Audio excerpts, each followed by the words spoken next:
வணக்கம். சிறகடிக்க ஆசை சீரியலில் இனி என்ன நடக்க போகுது அப்படின்னு தான் பார்க்க போகிறோம். இங்கே முத்து பரசு மாமா கல்யாண வீட்டில் ரொம்ப பரபரப்பாக வேலை பார்த்துட்ருக்காங்க. மீனாவை கேட்கவே வேணாம், அவ்வளோ வேலையும் இழுத்து போட்டு செய்கிறாங்க. அதை பார்த்துட்டு பரஸ் அங்கிள் ரொம்பவே நன்றி தெரிவிக்கிறாங்க. அதுபோக பரஸோட வீட்டமாக காஃபி போட்டு கொண்டு கொடுக்குறாங்க. மீனா காஃபி குடிமா அப்படிங்கிறாங்க. அத்தை எனக்கு எதுக்குத்தான் காஃபி அப்படிங்கிறாங்க. இல்லைம்மா, நீனும் வீட்டுக்காரன் இல்லைன்னா அந்த கல்யாணமே இல்லை, அந்தளவுக்கு வேலைகளை செய்வீங்க, கொஞ்சம் வசதியாக இருக்கும், இதை சாப்பிடுமா அப்படின்னு சொல்லி காஃபி கொடுக்குறாங்க. அதெல்லாம் குடிக்கிறாங்க. அப்போது முத்து வராரு. மீனா சமையல்லாம் ரெடி ஆகிட்டான்னு நான் பார்த்துட்டு வரேன் அப்படின்னு சொல்லி சமையல் கட்டுக்கு போகிறாங்க. அங்கே பயங்கரமாக வேலை பார்த்துட்ருக்குறாங்க. ஒரு ஆளை பார்க்கும்போது யாரையோ பார்த்தா தெரிஞ்சால் மாதிரி இருக்குது அப்படின்னு சொல்லி உத்து பார்க்குறாரு. அது மலேசியா மாமா. இவர் மலேசியா மாமாவில் மாமா அப்படின்னு சொல்லி கூப்பிட போகிறாரு. அப்போ தான் அவருக்கு தோணுது, இவர் எப்படிங்க அப்படி நம்மளுக்கு தெரியணும்ல அப்படின்னு சொல்லிட்டு அப்படி கொஞ்சம் உத்து பார்க்குறாரு. அப்போ எல்லோரும் பேசிகிட்டு இருக்காங்க. அண்ணே, நம்ம கறிக்கடையிலேருந்து கறியை கொடுத்துருக்கோம், கறி சரியில்லாமல் வந்துடுமா, சமயம் வராது அப்படிங்கிறாங்க. தம்பி, நான் கிட்டத்தட்ட 2 தலைமுறையாக கறி கடை நடத்திக்கிட்டு இருக்கோம், என்ன செமையாக பண்ணுவோம், எந்தெந்த பீஸு எதில் போட்டால் எப்படின்னு தெரியும்ல, பிரியாணிக்கு ஒரு மாதிரி பீஸு நம்ம கொடுத்துருப்போம், சுக்காவுக்கு ஒரு மாதிரி கொடுத்துருப்போம்.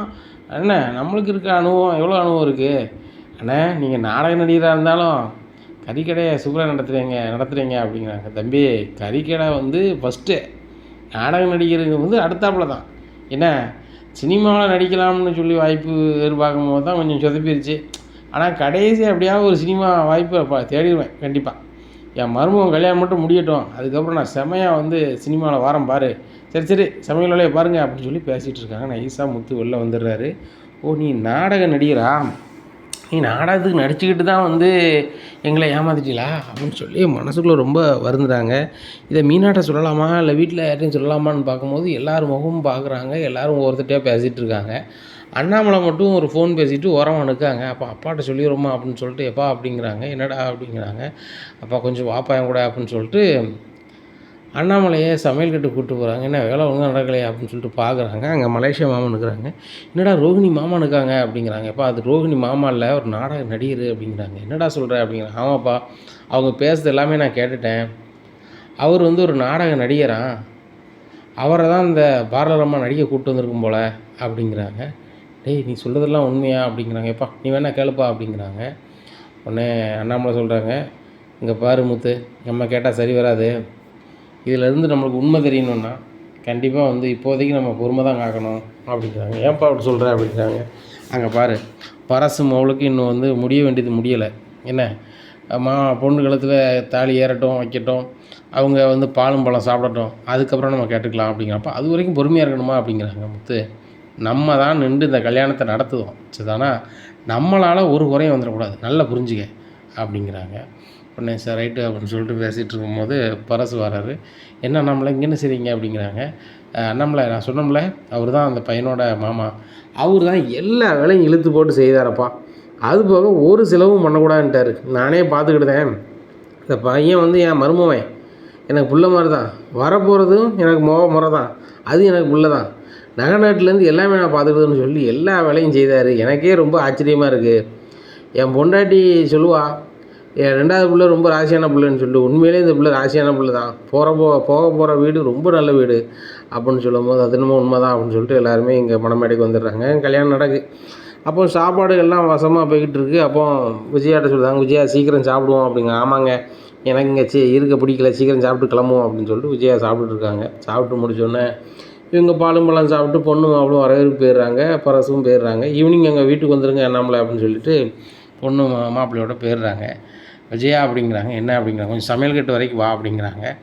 அங்கே மலேசியா மாமா டுபாக்கூர் அங்கே சமையல் வேலைகள் பார்த்துட்ருக்காங்க. அங்கே பாரு அப்படிங்கிறாங்க. பார்த்தோன்னே விஜயாவுக்கு சரியான கடுப்பாயிருது.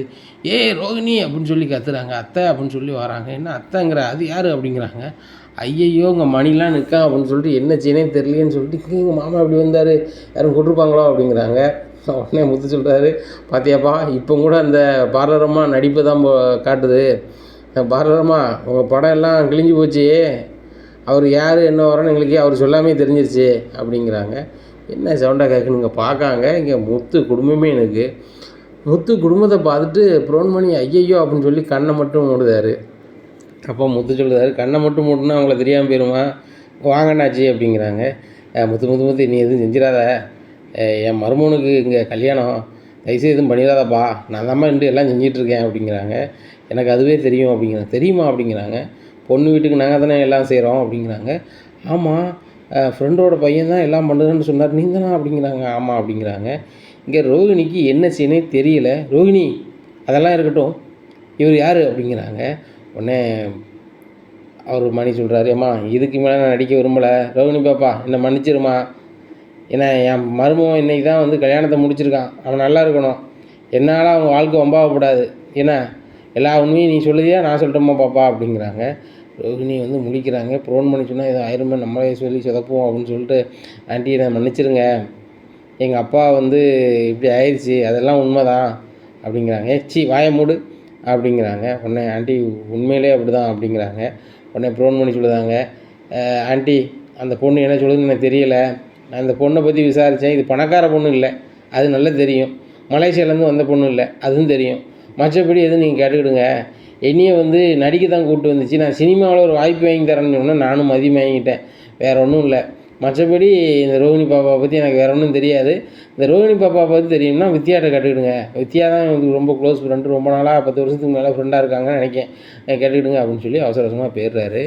இங்கே பின்னாடியே வராங்க ஃபோன் பண்ணி பக்கத்தில் முத்து, மாமா உண்மையிலே என்ன தான் நடந்துச்சு அப்படிங்கிறான். முத்து இப்படி தான் நடந்துச்சு, நான் கறிக்கடையில் நிற்கையில் அந்த வித்யாவில் தான் அறிமுகப்படுத்துச்சு, எனக்கு சினிமாவில் வாய்ப்பு வாங்கி தராங்கன்னு சொன்னோடனே நான் வந்து சரி கடைசி காலத்தில் சினிமாவில் நடிச்சிருமேன்ட்டு தான் இது பண்ணோம்ப்பா, மற்றபடி ஒன்றுமே தெரியாது, நானும் இந்த ரோகிணி பாப்பா முதல்ல டேரக்டர் தான் நினச்சிக்கிட்டேன், அதுக்கப்புறம் தான் தெரியுது நீ ஏமாற்றிருக்குன்னு சொல்லிட்டு, சரி ரைட்டு இது நம்மளுக்கு பிள்ளை மாதிரி தானேன்னு சொல்லி விட்டுட்டேன், அந்த பிள்ளைய நீ மாமான்னு கூப்பிட்டுச்சில்ல, அதே மாதிரி நானும் மருமகன் நினச்சிட்டு போயிட்டேன்ப்பா, இதான் உள்ளதுப்பா, நீ எதுவும் செஞ்சிடாதப்பா அப்படிங்கிறாங்க. மாமா உங்களை என்ன பண்ண போகிறேன் அப்படிங்கிறாங்க. சரிப்பா புரிஞ்சுட்டா நல்லது தான், பொண்ணு மாப்பிள்ளை வரவேற்புக்கு போயிட்டாங்க, நீங்களும் கண்டிப்பாக வந்துடுங்க, ஆனால் வந்து அங்கே வந்து எதுவும் முகத்தை கட்டிடாதீங்க, நான் தப்பான ஆள்னா என் மருமகன் தப்பான ஆள் கிடையாது, அவங்க குடும்பமும் தப்பான ஆள் கிடையாது, என் தங்கச்சி மாப்பிள்ளைலாம் ரொம்ப கரெக்டான ஆள், நான் வந்து நாடகம் நடிக்கணும்னு கூப்பிட்டு தான் வந்தேன் தம்பி, மற்றபடி நான் போய் பொருட்டெலாம் நான் என்கிட்ட கிடையாது, என் கடைக்கு வந்தால் சுத்தமான சிறகை தான் கொடுப்பேன், ஏன்னா என்கிட்ட ஒரு நேரம் வந்தவங்க மறு நேரம் வருவாங்க, மீனா கூட ஒரு நேரம் வந்துச்சு, சூப்பர் சிறகை கொடுத்தேன், அடுத்த நம்ம கடையை பற்றி கூட சொல்லியிருப்பாங்க அப்படிங்கிறாங்க. என்ன சொல்கிறீங்க அப்படிங்கிறாங்க. ஆமாம் மீனாவே ஏற்கனவே வந்துச்சு, ஒரு வாட்டி முகத்தை மறைச்சிக்கிட்டேன், அன்றைக்கி சரி தப்பிச்சிட்டேன்னு நினச்சிக்கிட்டேன், ஆனால் அந்த ரோகிணி பாப்பாட்ட சொன்னேன், என்றைக்காவது நம்ம கடைக்கு மீனா பாப்பா வந்துச்சுன்னா நான் உள்ளதை சொல்லிவிடுவோமா, எனக்கு இதுக்கு மேலே ஒன்றும் பண்ண முடியாது, உனக்கு உதவி பண்ண போயிட்டு நான் வந்து முகத்தை மூடிட்டு வாழணும் அவசியம் இல்லைன்னு சொன்னேன் அப்படின்னுட்டு இருக்காங்க. சரி நீங்கள் போய்ட்டு வாங்க அப்படின்னு சொல்லிட்டு முத்து வராரு. இங்கே ரோகிணியை பலாருன்னு வாங்குதாங்க, அடுப்பாங்கரை சுற்றி ரோகிணி ஓடுதாங்க. அண்ணாமலை சொல்லுதாங்க, ரோகிணி இங்கே பாரு நெல்லு நீ மனோஜ் முதல்ல உங்கள் அம்மையை கூப்பிடு அப்படிங்கிறாங்க. மனோஜ் எந்த பாருன்னு சொல்லாமல் இருக்காங்க. விஜயா அந்த பொண்ணு மேலே கை வைக்க உனக்கு என்ன இது இருக்குது, அது தேவையில்லாத வேலை விடு அப்படிங்கிறாங்க. ஏங்க இனிமேல் பட்டு இந்த ரோகிணிக்கும் என் பையன் மனோஜுக்கும் எந்த சம்மந்தமும் கிடையாது அப்படிங்கிறாங்க. விஜயா இது கல்யாண மண்டபம் சரிதானா, இங்கே நிறைய பேர் வந்திருக்காங்க, இத்தனை பேர் பார்த்துருக்காங்க, இதெல்லாம் நீங்கள் பேசிக்கிறது சரி கிடையாது, எல்லோரும் வாங்க வீட்டுக்கு போவோம், வீட்டுக்கு போய் பேசிக்கிறோம் அப்படிங்கிறாங்க. யாராவது வீட்டுக்கு போயிருந்தாங்க. வீட்டில் போய் விஜயா ரொம்பவே பத்திரகாளி ஆட்டம் ஆடுதாங்க. இங்கே ரோகிணியால் சமாளிக்கவே முடியல. நீ யாருடி அது முதல்ல எனக்கு தெரியணும், டேய் மனோஜ் அந்த பார்வதிக்கு ஃபோன் பண்ணுறா அப்படிங்கிறாங்க. பார்வதிக்கு ஃபோன் பண்ணுறாங்க. பார்வதி ஃபோன் பண்ண என்னப்பா என்ன அப்படின்னு கேட்குறாங்க. அத்தை உங்களை தான் அம்மா பார்க்கணுங்காங்க அப்படிங்கிறாங்க. என்ன விஷயம் நீ பார்க்கணுமா அப்படிங்கிறாங்க. இல்லை அவசரமாக பார்க்கணுமா நீங்கள் வாங்க அப்படிங்கிறாங்க. என்னடா அவங்க அம்மாவுக்கு எதுவும் செய்தா அப்படிங்கிறாங்க. ஆமாம் அத்தை நீங்கள் வாங்க ஒரு ஆட்டோ அனுப்புகிறேன்னு சொல்லி ஒரு ஆட்டோ அனுப்பி வர வச்சிடுறாங்க. இங்கே பார்க்காங்க விஜயா கல்லுமார். என்ன ரோகிணி என்ன விஜயா கல்லுமார் இருக்க, உனக்கு எது ஒன்றுன்னு சொல்லி மனோஜ் சொன்னான் அப்படிங்கிறான். அது ஒன்று தான் பாக்கி, இந்த ரோகிணியை பணக்காரன் நீ தானே சொன்னேன் அப்படிங்கிறான். ஆமாம் பெரிய பணக்காரி, உனக்கு நான் மருமக்கள் ஆனதுக்கு நான் தானே காரணம், அவளை வச்சு உனக்கு பெருமை தானே அப்படிங்கிறாங்க. வாயை மூடு அப்படிங்கிறாங்க. என்ன விஜயா வாயை மூடு அப்படி இப்படின்ட்டு இருக்கேன், நான் வீட்டில் எத்தனை நாம இருந்திருப்பேன், மோனை விட்டு ஃபோன் பண்ணி வர சொல்லி இப்படி பேசிகிட்டு இருக்கேன் அப்படிங்கிறாங்க. ஒன்றால் தான் ஒன்றும் இல்லாதவளை என் மோனுக்கு கட்டி வச்சுருக்கேன் போயிருக்கேன் அப்படி இப்படிங்கிறாங்க. என்ன சொல்லுது எனக்கு ஒன்றும் புரியல அப்படிங்கிறாங்க. அப்போ ரோகிணி அப்பவும் சுதாரிக்க பார்க்காங்க. நம்மளுக்கு வசதி இல்லைன்னு மட்டும் தெரிஞ்சாலும் பரவாயில்லை, நம்மளுக்கு கல்யாணம் ஆச்சு பிள்ளை இருக்குது அப்படின்னு மட்டும் தெரியக்கூடாது அப்படின்னு நினச்சிக்கிட்டு இருக்காங்க. எப்படியா இருக்குது இந்த சூழ்நிலையில் விஜயா சொல்கிறாங்க, இனிமேல் ஒரு நிமிஷம் அந்த ரோகிணி இந்த வீட்டுக்குள்ளே இருக்கக்கூடாது அப்படிங்கிறாங்க. விஜயா நீ சும்மா அது மனோஜ் ரோகிணியை சார்ந்தது அப்படிங்கிறாங்க. உடனே இல்லைங்க இந்த வீட்டில் இருக்கக்கூடாது அப்படிங்கும்போது ரோகிணி பேச ஆரம்பிக்காங்க. ஆண்டி நான் பணக்காரி இல்லை தான், நான் எதுக்காக நான் அப்படி சொன்னேன், நீங்களும் மனோஜ் பண விஷயத்தை பெருசாக நினச்சிங்க, ஆனால் எனக்கு மனோஜை பிடிச்சிருந்துச்சி, நான் மனோஜை ரொம்பவே விரும்புகிறேன், மனோஜுக்காக நான் என்னெல்லாமோ பண்ணியிருக்கேன் அப்படின்னு சொல்லும்போது எல்லோரும் பார்க்குறாங்க. அப்போ வந்து மீனா சொல்கிறாங்க, அத்தை விடுங்க, அவங்க வந்து உங்கள் பையனை ரொம்பவே விரும்பியிருக்காங்க, அதனால் அவங்க பொய் சொல்லியிருப்பாங்க அப்படிங்கிறாங்க. உன் வழக்கத்தில் நான் கேட்க விரும்பலை. நீ எப்பேர்ப்பட்ட வீட்டிலேருந்து இங்கே வந்தானே எனக்கு தெரியும். உங்கள் அப்பா மட்டும் இருந்தானே நீ வந்து கல்யாணம் ஆகிருக்குமா உனக்கு? உங்கள் அப்பா வந்து என் வீட்டுக்கார் போனால் வண்டியில் விழுந்ததுனால தான் இன்றைக்கி இங்கே வந்து நிற்க, இல்லைன்னா உனக்கு கல்யாணமே இருக்காது அப்படிங்கிறாங்க. விஜயா வாயை மூடு, வாய்க்கு வந்தெல்லாம் பேசிகிட்டு இருக்காத அப்படிங்கிறாங்க. ஏங்க நான் வந்து ரோகிணியை பேசிகிட்டு இருக்கேன். ரோகிணிக்கு யாரும் சப்போர்ட் பண்ணால் நான் கோவத்தில் பேசதாங்க செய்வேன். என் மகனுக்கு நான் யாரையும் கேட்காம கல்யாணம் முடிச்சு வச்சேன். நான் ரோகிணியை இந்த வீட்டுக்கு நான் கொண்டு வந்த பொண்ணுன்னு எத்தனை பெருமையாக பேசியிருக்கேன். எனக்கு மருமகள்லேயே பிடிச்ச மருமகள்னு பேசியிருக்கேன். அப்பேற்பட்டுவா நீ ஏமாற்றிட்டுங்க இருக்கா, எனக்கு எவ்வளோ வைத்திருச்சலாக இருக்கும் அப்படிங்கிறாங்க. சரி இவன் விடு, இப்போ என்ன பண்ண போகிற அப்படிங்கிறாங்க. என்ன பண்ண போகிறேன், இந்த ரோகிணி இந்த வீட்டில் இருக்கக்கூடாது, அவ்வளோதான் முடிவு அப்படிங்கிறாங்க. ஆண்டி நான் இந்த வீட்டை விட்டு போக மாட்டேன், மனோஜ் எனக்கு வேணும் இப்படிங்கிறாங்க. வேணுமா, என்ன நினச்சிட்ருக்க, நீங்கள் வெளியே கிளம்புனா கிளம்பு அப்படிங்கிறாங்க. விஜயா வரம்பு மீறுற அப்படிங்கிறாங்க. ஏங்க இந்த சுருதி இங்கே இருக்கக்கூடாதுங்க அப்படிங்கிறாங்க. சுருதி இருக்கக்கூடாதா அப்படிங்கிறாங்க. இல்லைங்க நான் பதட்டத்தை சொல்லிட்டேன், ரோகிணி இங்கே இருக்கக்கூடாது அப்படிங்கிறாங்க. இங்கே பாரு விஜயா, வரவேற்புக்கு நாங்கள் முத்து மீனா கல்யாணத்துக்கு போகிறோம். என்ன நாங்கள் வருது வரைக்கும் ரோகிணி இங்கே தான் இருக்கணும், அது வீடு. ரோகிணி நீ ரூமில் போயிருமா அப்படிங்கிறாங்க. இங்கே ரோகிணி மரமரன்ட்டு போய் ரூமில் போய் இருந்துக்கிட்டாங்க. இங்கே வரவேற்புக்கு முத்து மீனா அண்ணாமலை கிளம்பிடுறாங்க. அங்கே வரவேற்பு நல்லாவே நடக்கு.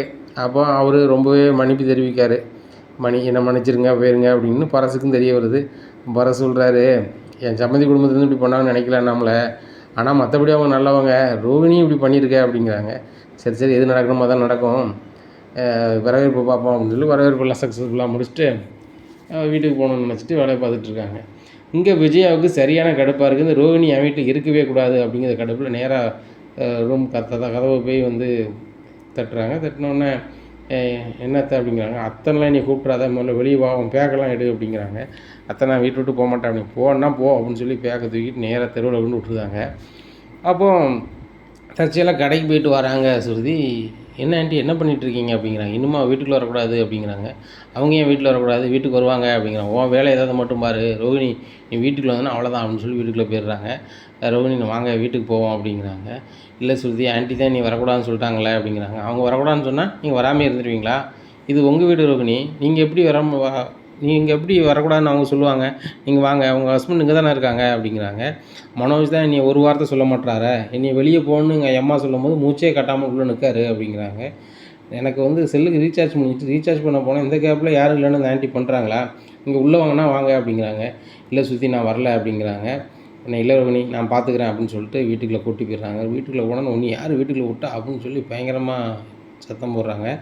உடனே நான் தான் கூப்பிட்டு வந்தேன் ஆண்டி அப்படிங்கிறாங்க. உனக்கு அவ்வளோ தூங்குறாயிடுச்சா அப்படின்னு சொல்லி சுருதியை பார்த்து கை நீட்டுத்தாங்க. சுருதி இருந்தாலும் கையை வந்து நகட்டி விடுறாங்க. ஆண்டி இங்கே பாருங்கள், நீங்கள் கை நீட்டுறதுக்கு பார்த்துக்கிட்டு இருக்கிறதுக்கோ சமாளிக்கிறதுக்கோ பொறுத்து போகிறதுக்கோ நான் மீனாக கிடையாது, நான் சுருதி. சரி தானே, பதிலுக்கு பதில் வரும். நீங்கள் இதெல்லாம் என்கிட்ட பண்ணிகிட்டு இருக்காதீங்க அப்படிங்கிறாங்க. ஏன் வீட்டில் இருக்கக்கூடாது, பிடிக்கலன்னா நீ இந்த வீட்டில் இருக்காத பேர் இப்படிங்கிறாங்க. ஆண்டி அதை நீங்கள் சொல்லாதங்க, நான் போகணும்னா என் புருஷன் சொல்லணும், அதே மாதிரி ரோகிணி வெளியே போகணுன்னா அவங்க புருஷன் சொல்லணும் அப்படிங்கிறாங்க. உடனே மனோஜ் சொல்கிறாரு, சுருதி நான் தானே சொல்லணும், ரோகிணி நீ வீட்டு விட்டு வெளியே போ அப்படிங்கிறாங்க. உடனே சுருதி சிரிக்கிறாங்க. ஆமாம் நீங்கள் வெளியே போங்கன்னு சொன்னால் கல்யாணம் முடிச்ச பிள்ளை அவங்க பாட்டில் போயிடுவாங்களோ, அவங்களாம் போக மாட்டாங்க அப்படிங்கிறாங்க. போய் தான் ஆகணும் அப்படிங்கிறாங்க.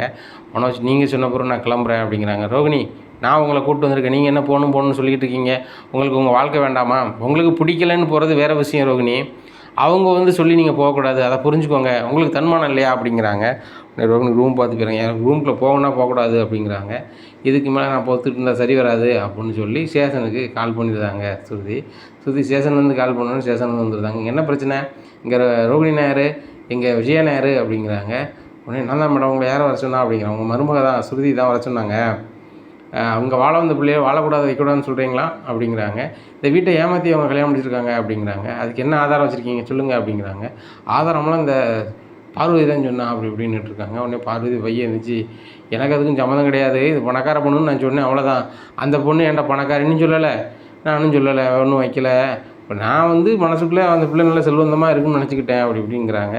பார்த்தீங்களாம்மா, அந்த பார்வதி அம்மா அவங்கள்ட்ட சொல்லியிருக்காங்க, அதுக்கு அந்த பிள்ளையை கல்யாணம் முடிச்சிருக்கீங்க அப்படிங்கும்போது, இல்லைங்க நான் அப்படி நினச்சாலும் கூட அதுக்கப்புறம் எனக்கு நிறைய சொத்து இருக்குது இப்படின்னு இந்த ரோகிணி தான் சொல்லிச்சு அப்படிங்கிறாங்க. உடனே மனோஜ் சொல்கிறாங்க, ஆமாங்க ரோகிணி என்ன பல முறை நம்ப வச்சுருக்கு, எங்களுக்கு அவ்வளோ சொத்து இருக்குது எவ்வளோ சொத்து இருக்குன்னு சொல்லிட்டு, இப்போ பார்க்கும்போது வசதியான ஆள் இல்லைன்னு தெரியுது, அதனால் நான் வாழ மாட்டேன் வைக்க மாட்டேன் அப்படிங்கிறாங்க. உடனே சுருதி சொல்கிறாங்க, பணத்துக்காக தான் ஒரு வாழ்வாரான், இல்லைன்னா வாழ மாட்டாங்களா? ரோகிணி நீங்கள் பேசாமல் ஒரு பெட்டிஷன் கொடுங்க, இவங்களை 2 பேரையும் தூக்கி உள்ளே வைக்கட்டும் அப்படிங்கிறாங்க. உடனே அதிகாரின்னு சொல்கிறாங்க, அதான் கரெக்டுமா ரோகிணி, ஒரு பேப்பர் எழுதி தரேன், அதில் நடந்ததை எழுதி கொடுங்க, இப்போ அவங்க பேசிகிட்டு இருக்கிறத நான் ரெக்கார்ட் பண்ணிடுறேன், அதே போதுமானது அப்படிங்கிறாங்க. இதை கேட்டோன்னு விஜய் ஆடி போகிறாங்க. என்ன மேடம் இப்படி சொல்கிறீங்க அப்படிங்க. ஆமாம், வந்த பிள்ளைகிட்ட நகை கேட்குறதையும் பணம் கேட்குறதும் தப்பு தானே, நீங்கள் எப்படி கேட்கலாம் வைக்கலாம் அப்படிங்கிறாங்க. ஆகா, இதுக்கு மேலே என்ன செய்யணும்னு தெரியலையே அப்படின்னு சொல்லி முடிச்சுட்டு இருக்கும்போது அண்ணாமலை, மீனா, முத்து வந்துடுறாங்க. மேடம் என்னாச்சு அப்படிங்கிறாங்க. உங்கள் வீட்டம்மா வந்து உங்கள் மருமகளை அந்த வீட்டில் இருக்கக்கூடாது வைக்கக்கூடாதுன்னு சொன்னாங்க, உங்கள் இன்னொரு மருமக வந்து எங்களை வர சொல்லியிருக்காங்க நடவடிக்கை எடுக்க சொல்லி, அதான் வந்திருக்கோம் அப்படிங்கிறாங்க. விஜயா என்ன நினச்சிட்டு இருக்க அப்படிங்கிறாங்க. ஏங்க அந்த ரோகிணி இந்த வீட்டில் இருக்கக்கூடாது அப்படிங்கிறாங்க. உடனே அதிகாரி சொல்லுவாங்க, ஏங்க இந்த வார்த்தையை அவங்க சொல்லும் போது நம்ம இப்படி வைக்க முடியாது, நாங்கள் விஜயாவையும் அவங்க பையனையும் நாங்கள் கூப்பிட்டு போகிறோம், ரோகிணி நீங்கள் ஸ்டேஷன் வந்து பெட்டிஷன் கொடுங்க அப்படிங்கிறாங்க. உடனே முத்து சொல்கிறோம், மேடம் கொஞ்சம் பொறுங்க அப்படின்னு சொல்லிட்டு தப்பாக நினச்சிக்காதீங்க, நாங்கள் வர மேடம் நாங்களே பேசிக்கிறோம் அப்படிங்கிறாங்க. தம்பிங்க பாருங்கள், சுருதி வந்து மேலதிகாரிக்கும் பேசியிருக்காங்க, எனக்கும் பேசியிருக்காங்க, அதனால் நாங்கள் செய்ய வேண்டியது செய்ய தான் செய்யணும், இல்லை எங்கள் குடும்பத்துக்கு மேலே நடவடிக்கை வேண்டாம் அப்படின்னு சொல்லி அந்த ரோகிணியை எழுதி கொடுக்க சொல்லுங்கள், அதுவும் அந்த ரோகிணி கைப்பட எழுதி கொடுக்கணும் அப்படிங்கிறாங்க. உடனே ரோகிணி ஒரு பேப்பர் எடுத்து அவங்க பாட்டு எழுதி கொடுக்காங்க, இது எங்கள் அத்தை வீடு, இது என் வீட்டுக்கார வீடு, இந்த வீடு தான் நான் இருப்பேன், அவங்க மேலே எந்த நடவடிக்கை வேண்டாம்னு சொல்லி எழுதி கொடுக்காங்க. அதை வாங்கிட்டு போயிடுறாங்க. ரோகிணியை டிஸ்டர்ப் பண்ணிங்கன்னா அவ்வளோதான் அப்படின்ட்டு போயிடுறாங்க. ரோகிணி ரூம்லேயே இருக்காங்க. இங்கே விஜயாவுக்கு ஒன்றும் ஓடலை. இந்த ரோகிணி என்னை ஏமாற்றிட்டான், என்ன அவளை வீட்டு விட்டு அனுப்புனா இந்த சுருதி வந்து வீட்டு விட்டு அனுப்பக்கூடாதுங்க, அப்போ எவ்வளோ திமிரு இருக்கும் அப்படின்னு சொல்லிட்டு சரியான கோபத்தில் அவங்க சம்மந்திக்கு கால் பண்ணுவாங்க. சம்மந்தியம்மா உங்கள் பொண்ணுக்கு ரொம்ப திமிராயிருச்சு அப்படிங்கிறாங்க. ஏன் சம்மந்தியம்மா எப்படி பேசுகிறீங்க அப்படிங்கிறாங்க. பிறகு அந்த ரோகிணி பணக்காரி இல்லை, ஏழை தானே தெரிஞ்சிச்சு, வீட்டை விட்டு அனுப்புனா அனுப்பக்கூடாதுங்க அப்படிங்கிறாங்க. இங்கே சுருதியோட அம்மா மனசில் சிரிச்சுக்கிறாங்க, அந்த வீட்டிலே பணக்காரி என் மோக தான், அப்போ அந்த வீட்டில் ஏழையாக இருக்கிறவங்க இருக்கணும்ல, இருந்தால் தானே என் மோளுக்கு கற்று அப்படின்னு சொல்லி சுருதி சொல்லுது சரிதானே, கல்யாணம் முடிச்ச பிள்ளைய நீங்கள் போனால் எப்படி போவா, முறைப்படி பண்ணுங்கள், அவங்க வேண்டாம்னா ஒரு தாட்டில் எழுதி வாங்குங்க, அதுங்க எப்படி பண்ணுவீங்களோ பண்ணுங்கள் அப்படி. ஓ அப்படி பண்ணணுமா, பண்ணிடலாம் அப்படின்னு சொல்லிட்டு, டேய் மனோஜ் நாளைக்கு காலையில் ஒரு வக்கீலை பார்க்க போகிறேன்டா அப்படிங்கிறாங்க. சரிம்மா அப்படிங்கிறாங்க. இங்கே ரோகிணி வந்து மனோஜ் கேட்குறாங்க, மனோஜ் உங்கள் அம்மா தான் சொல்கிறாங்க, நீங்கள் சரின்னு சொல்கிறீங்க, என்னை வேண்டான்னு சொல்லிடுவீங்களா அப்படிங்கிறாங்க. அம்மா சொல்ல போகிறேன் அப்படிங்கிறாங்க. சூப்பர் மனோஜ் சூப்பர், சொல்லுங்கள், சூப்பராக சொல்லுங்கள் அப்படிங்கிறாங்க. சொல்லத்தான் போகிறேன் அப்படிங்கிறாங்க. நீங்கள் வந்து அப்படி சொன்னீங்கன்னா நடுத்தருவில் நிற்பீங்க மனோஜ் அப்படிங்கிறாங்க. என்ன நடுத்தருவில் நிற்க போகிறேன், எனக்கு சொந்தமாக பிஸ்னஸ் இருக்குது, நான் என்றைக்குமே ஜாலியாக தான் இருக்க போகிறேன், பெரிய ஆளாக தான் இருக்க போகிறேன் அப்படிங்கிறாங்க. உங்களுக்கு ஊர் பூரா கடை இருக்குது அப்படிங்கிறாங்க. கடன்காரங்களை எப்படி ஏமாற்றணும்னு எனக்கு தெரியும், நான் நாசுக்காக பேசி ஏமாற்றிடுவேன், பணம் கொடுக்க மாட்டேன் அப்படிங்கிறாங்க. அப்படியா, அதானே, அப்படி ஏமாற்றி என்னையும் ஏமாற்றணும்னு பார்க்குறீங்களா, அது நடக்காது மனோஜ், நீங்கள் மறந்துட்டீங்கன்னு நினைக்கிறேன், கடையை என் பேரில் வாங்கியிருக்கீங்க, என் கடையில் நீங்கள் இருக்கக்கூடாது வெளியே போங்கன்னு சொன்னோம்னு வைங்களேன், நீங்கள் ஒன்றுமே செய்ய முடியாது அப்படிங்கிறாங்க. அப்போ தான் மனோஜுக்கு நினைவே வருது, நம்ம கடையை ரோகிணி பேரில் வாங்கினோம், நம்ம பேரில் வேணால் முத்தோ ரவியோ நாளைக்கு எனக்கு கடை வேணும், எங்கள் அப்பா பணத்தை தானே ஆரம்பிச்சோன்னு சொல்லிடுவாங்களா, நான் இவ பேரில் வாங்கினோம்னு சொல்லிட்டு ரோகிணி கடை என் பேரில் எழுதித்தா அப்படிங்கிறாங்க. மனோஜுங்க பாருங்கள், என் கூட வாழுவோம்னு சொல்லுங்கள், என்ன நான் எழுதி தரேன் அப்படிங்கிறாங்க. சரி நான் உங்க கூட வாழுவேன் அப்படிங்கிறாங்க. மனோஜ் நீங்கள் இப்போ வந்து நான் வாழுதுன்னு சொல்லிவிட்டு நாங்கள் இப்போ கடை எழுதி வாங்கின பிறகு அம்மா பேச்சு கேட்டுட்டு ஆடிட்டு இருப்பீங்க, அதெல்லாம் வேலைக்கு இல்லை, நான் இங்கே தான் இருப்பேன், கடை வேணும்னா நீங்கள் எங்களோட வாழுங்க அப்படிங்கிறாங்க. மனோஜுக்கு என்னச்சுன்னே தெரில. மறுநாள் காலையிலே விடிஞ்சோடனே எல்லோரும் சாப்பிட்டுருக்காங்க. அப்போ விஜயா சாப்பிட மனோஜ் போடா அப்படிங்கிறாங்க. ஏம்மா நான் வரலை அப்படிங்கிறேன். ஏன்டா வரலன்னு சொல்லிக்கிட்டு இருக்கேன், என்ன வரலன்னு சொல்லிக்கிட்டு இருக்கேன் அப்படிங்கிறாங்க. இல்லைம்மா நான் வரலை அப்படிங்கிறாங்க. ஓ இந்த ரோகிணி இவ்வளோ பண்ணாலும் அவள் தான் வேணும்னு நினைக்கியா அப்படிங்கிறாங்க. உடனே முத்து சொல்கிறாரு, அவன் பொண்டாட்டியே வேணும்னு அவன் நினைக்கான், அது உங்களுக்கு என்ன பிரச்சனை அப்படிங்க. டேய் உன்ட்ட எதுவும் பேசலை, நான் மனோஜ் தான் பேசிகிட்டு இருக்கேன் அப்படிங்கிறாங்க. அண்ணாமலை வராங்க. டேய் மனோஜுங்க பாரு, அந்த பொண்ணு உன்னைய விரும்பியிருக்கு, நீ வேணுங்கிறதுக்காக அது வந்து தான் பணக்காரின்னு சொல்லிடுச்சு, இவ்வளோதான், இது பெரிய விஷயம் இல்லை, அவங்க வீட்டில் வந்து ஒன்றும் நிறைய போகிறதில்ல, நீ வந்து கஷ்டப்பட்டு உழைச்சேன்னா பாடுபட்டேன்னா என்றைக்காவது ஒரு நாள் முன்னேறலாம், சரிதானா, பணம் ஒரு பெரிய விஷயமே இல்லை அப்படிங்கும்போது மனோஜ் இப்போ எனக்கு பணம் தான் பெரிய விஷயம் அப்படின்ட்டு இருக்கும்போது, சரிடா நீ வா அப்படின்னு சொல்லி விஜயா கூப்பிட்றாங்க. நான் வரலாமா அப்படிங்கிறாங்க. ஏன்டா வரமாட்டேங்க, இந்த ரோகிணி கூட வாழ போறியா அப்படிங்கிறாங்க. ரோகிணி கூட வாழலை, ஆனால் நான் வரலை அப்படிங்கிறாங்க. என்னடா சொல்லுது எனக்கு புரியல அப்படிங்கிறாங்க. ஏம்மா நான் சொல்லுதுன்னு தப்பாக நினச்சிக்காதீங்க அப்படிங்கிறாங்க. எல்லோரும் பார்க்குறாங்க, என்ன சொல்ல போகிறான் அப்படின்னு சொல்லி மனோஜ், கடையை நான் ரோகிணி பேரில் வாங்கி வச்சுருக்கேன் அப்படிங்க. கடையை ரோகிணி பேரில் வாங்கி வச்சுருக்கேன் அப்படிங்கிறாங்க. ஆமாம்மா நான் ரோகிணி பேரில் வாங்கி வச்சுருக்கேன், அவளை நான் வேண்டான்னு சொன்னாக்கா கடையை என் பேரில் எழுதி கொடுன்னு கேட்குறான், நான் என்னம்மா செய்ய முடியும் அப்படிங்கிறாங்க. இதை கேட்ட டோட்டல் குடும்பம் ரொம்ப ஷாக்காகி நிற்கு. அப்போ கடை மனோஜ் பேரில் இல்லையா அப்படின்னு சொல்லி எல்லோரும் தெரியுதுன்னு முழிக்காங்க. இனி என்ன நடக்கும் இந்த விஜயா வீட்டில் அப்படிங்கிறத பொறுத்திருந்து பார்க்கலாம். நம்ம சேனலை நீங்கள் கொஞ்சம் மறக்காமல் லைக் அண்ட் சப்ஸ்கிரைப் பண்ணுங்கள். நன்றி, வணக்கம்.